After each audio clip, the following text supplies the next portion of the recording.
ওর চলে যেতে কয়। তা কইছে আমার 3টে মেয়ে নেই, হয় 3টে মেয়ে নেই, আমি কই দেবো, তুমি বিয়ে করবা, তুমি আলাদা বিয়ে করে খাও, আমিও থাই, তুমি যদি বিয়ে করো তুমি আলাদা নিয়ে থাকো, আমার কোনো সমস্যা নেই, আমি 3টে মেয়ে নিয়ে কোন জায়গায় যেতে দাঁড়াবো। পরকীয়ায় লিপ্ত ছিলেন গাজীপুরের স্ত্রী সন্তানদের হত্যা করা সেই ফোরকান মোল্লা, এবং সেই পরকীয়া প্রেমিকার দেওয়া শর্তে নিজ পরিবারের নৃশংস হত্যাকাণ্ড চালিয়েছে ফোরকান। পারিবারিক দ্বন্দ্ব ফাসাদের ইস্যু ধরে প্রাথমিক ধারণায় ঠিক এমনই একটা অভিযোগ দায়ের করেছেন স্ত্রী শারমিন আক্তারের বাবা মা।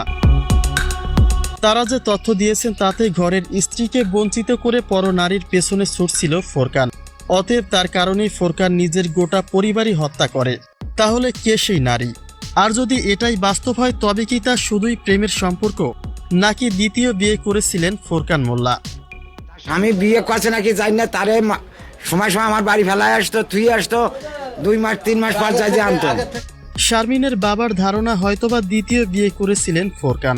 বিষয়টি গোপন করে তাকে সময় দিতে মাসের মধ্যে অন্তত 2-3 বার 4-5 দিনের জন্য হারিয়ে যেত ফোরকান, আর বাসায় ফিরে এলেও শারমিনের সঙ্গে দ্বন্দ্ব বিবাদ বাঁধিয়ে রাখত। হয়তোবা সে এমন কিছুই চেয়েছিল যেন শারমিন তার সন্তানদের সঙ্গে নিয়েই বাসা থেকে চিরদিনের জন্য চলে যায়।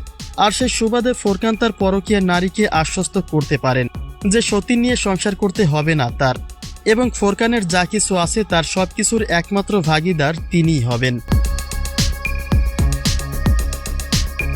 তবে এ সবকিছু একটা ধারণা মাত্র।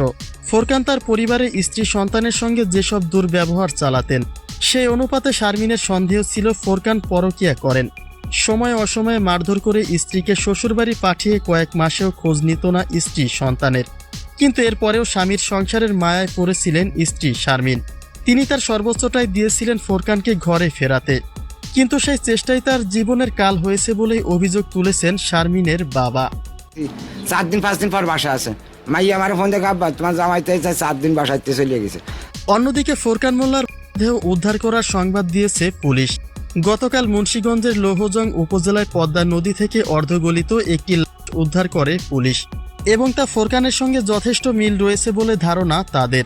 এখন শুধু অপেক্ষায় ডিএনএ টেস্ট এবং ময়না তদন্তের রিপোর্টের। তবে ফোরকান যদি সত্যি পরনারীর পালায় পড়ে এসব করে থাকেন তাহলে সবার আগে সেই নারীকে শনাক্ত করা উচিত এবং তাকেই আইনের সর্বোচ্চ শাস্তি প্রদান করা হোক।